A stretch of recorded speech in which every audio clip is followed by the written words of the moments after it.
Hi, it's Miss Amanda back here with Sadie Kate, and we are continuing to read our second book in the series, The Magic Treehouse, book number 2, The Night at Dawn.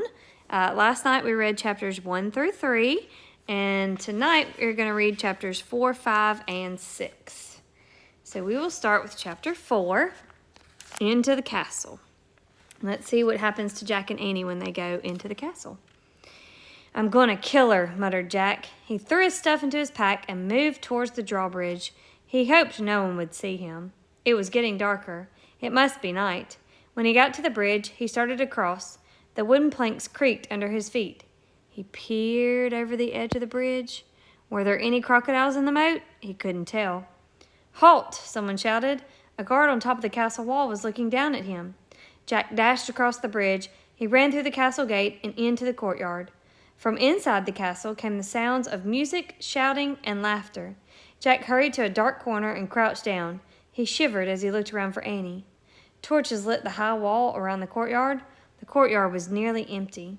2 boys led horses that clodded over the gray cobblestones. "Nay!"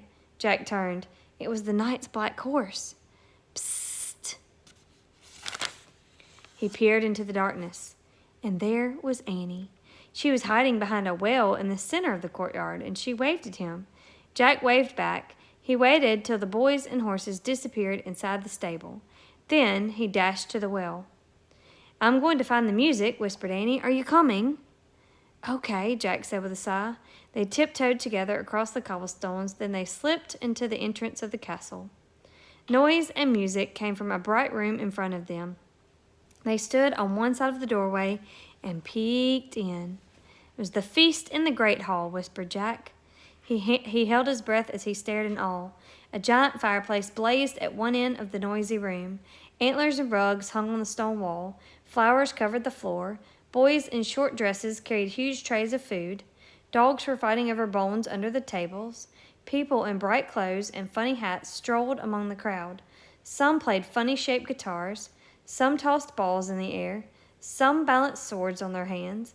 Men and women dressed in capes and furs sat at long, crowded wooden tables. "I wonder which one is the knight," said Jack. "I don't know," whispered Annie, "but they're eating with their fingers." Suddenly, someone shouted behind them. Jack whirled around. A man carrying a tray of pies was standing a few feet away. "Who art thou?" he asked angrily. "Jack," squeaked Jack. "Annie," squeaked Annie. And then they ran as fast as they could down the dimly lit hallway.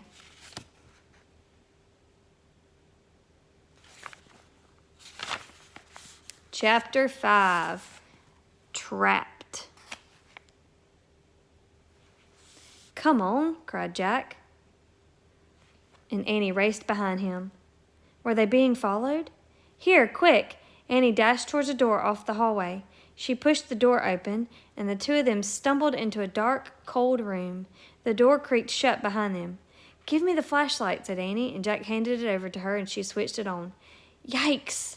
A row of knights right in front of them! Annie flicked off the light. Silence. "They aren't moving," Jack whispered. Annie turned the lights back on. "They're just suits," Jack said. "Without heads," said Annie. "Let me have my flashlight for a second," said Jack, "so I can look in the book." Annie handed him the flashlight. He pulled out the castle book. He flipped through the pages until he found what he was looking for. Jack put the book away. "It's called the Armory," he said. "It's where armor and weapons are stored." He shined the flashlight around the room. "Oh, man," whispered Jack. The light fell on shiny breastplates, leg plates, and arm plates.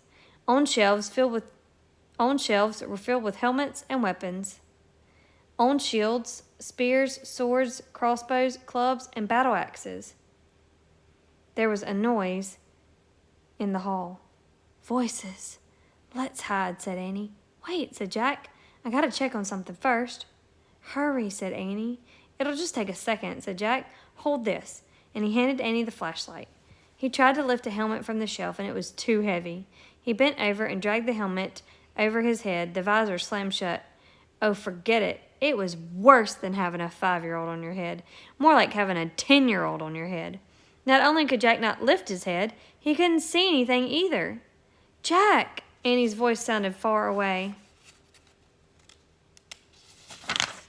The voices are getting closer.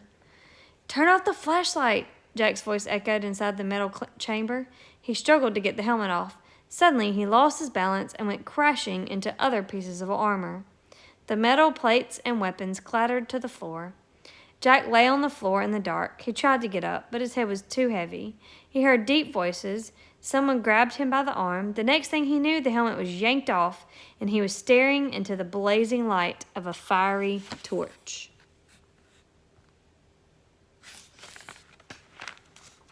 Could you imagine having something that weighed 40 pounds on your head?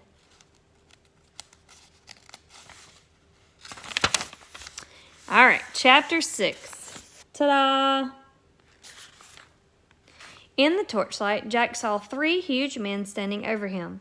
One with very squinty eyes held the torch, one with a very red face held Jack, and one with a very long mustache held on to Annie. Annie was kicking and yelling. "Stop," said the one with the very long mustache. "Who art thou?" said the one with the very red face. "Spies, foreigners, Egyptians, Romans, Persians?" said the squinty-eyed one. "No, you dummies," said Annie. "Oh, brother," Jack muttered. "Arrest them," said Redface. "The dungeon," said Squinty Eyes. The guards marched Jack and Annie out of the armory. Jack looked back frantically. Where was his backpack? "Go," said the guard, giving him a push, so Jack went.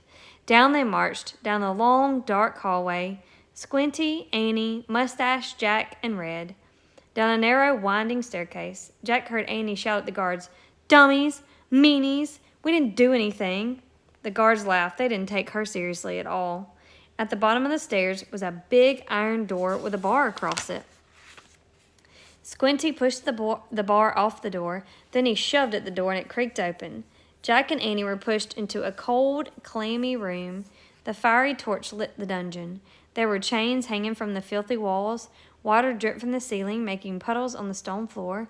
It was the creepiest place Jack had ever seen.